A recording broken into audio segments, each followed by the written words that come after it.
Who's ready for another unhinged client story? This one's happening like as we speak. I kind of love when they happen as we speak because like it makes it feel like, you guys are like in it with me in a way. This is going to be very reminiscent. If you don't know, then, but if you know, you know. Very reminiscent of the Beth story. So buckle up. Just had a girl this morning email me, ask me immediately for my phone number, wants to call me, and I said we can absolutely set up a call. Here's like dates and times that were available. And she goes, no, like right now. Like I want to set up a call like right now. Oh, by the way, let's call this girl Astrid. Thank you, Astrid, from the last video. So Astrid really wants to set up this call like right this second. Like it needs to happen right now. It's Sunday. It is my day off. I am not taking a call on my day off. Y'all know that I don't fuck around. No, this is my me time. I'm in a blanket watching TV. So I give her the dates and times and I say, Astrid, you can pick one of the dates and times. We can have a call or we can, chat via email. Totally fine. I shouldn't even be answering my email today, but I do my emails anyway. Anyway, so she finally agrees to just chat through email because she's like, I don't want to wait. She says that she absolutely needs to get in. She needs me to get her in next week, no exceptions. We're booked out for 6 months, y'all. So she's like, yeah, next week has to happen. So whatever I need to do, that's fine. Just next week. Thanks. I let her know we are not available until 6 months from now, but I could possibly open up a date. Like, so we do a day off special, like basically, so you can pay a little extra and we will work on our day off. So I tell her that she can have, we can do the day off fee, basically is what we call it.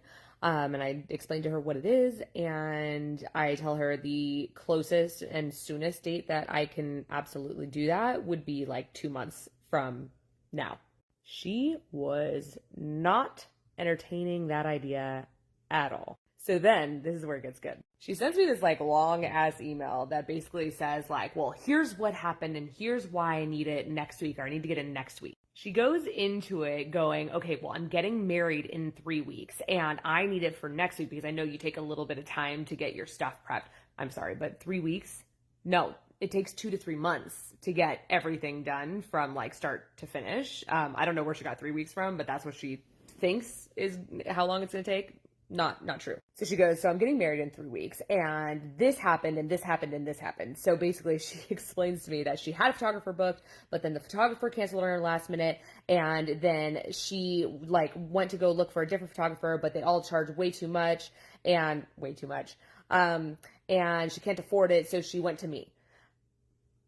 I'm like, ma'am, who misinformed you? Because I am one of the most expensive boudoir photographers in the area. So I'm pretty confused. How much do you think I charge? So anyway, I respond back and I say, I'm very sorry to hear that, Astrid. My pricing is, and I said this basically in the nicest way I knew how, but I said, my pricing is not going to be your cup of tea. She then goes to freak out saying, who do we think we are as boudoir photographers charging the amount that we do? Like, that's crazy. And who would ever pay all that? And I'm like, well, ask my clients who have booked me for 6 months out. That's who. But like, we're worth it. But if you don't see the value in it, then don't book with us. But I told her basically like, I was like, last email, let me just like one last hurrah. I said, Astrid, here's the deal.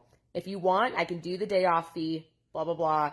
2 months from now, that's the soonest I have available. If you want to make it a late wedding present, I can totally understand that. But you did wait until 3 weeks before your wedding to search for another photographer. I get that circumstances suck and that shit happens. But if you're not willing to pay for the, photographer to especially rush order everything, I don't know what I can do to help you. Keeping in mind, this photographer that canceled on her, or let's just assume that this photographer even exists and that's the story that we're going with. This photographer that because I asked, gave her all her money back. So she got a full refund because the photographer had something come up and I don't know what the case may have been, but she gave her all her money back. So it's not like she couldn't afford a new photographer. She just doesn't want to spend the money. My assumption is that the photographer that she booked with was either an amateur or like a newer photographer and was charging really, really low pricing because she was like flabbergasted when I let her know my pricing. So then after all of that, after the emails back and forth and me saying, here's what I can do for you, she said, this is ridiculous that you can't even fit me in for my wedding.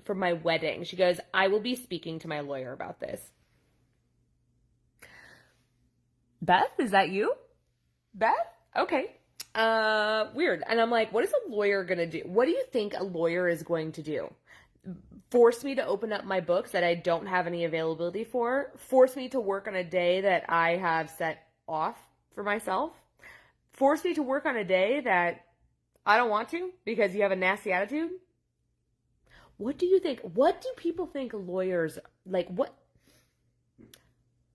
is she for real? So I responded and I said, whatever you think a lawyer is going to do, you're wrong, but go for it. And this will be the end of our communication. She responded back with, fine, you'll be in contact with my lawyer. I haven't responded back because that's ridiculous. So that's where we're at. So put in the comments if you think that she's actually going to try to figure out this lawyer thing. Like, do you think I'm going to ever hear from her again? Or do you think that this is just like a one and done situation? Let me know what you think. Let's make bets, shall we?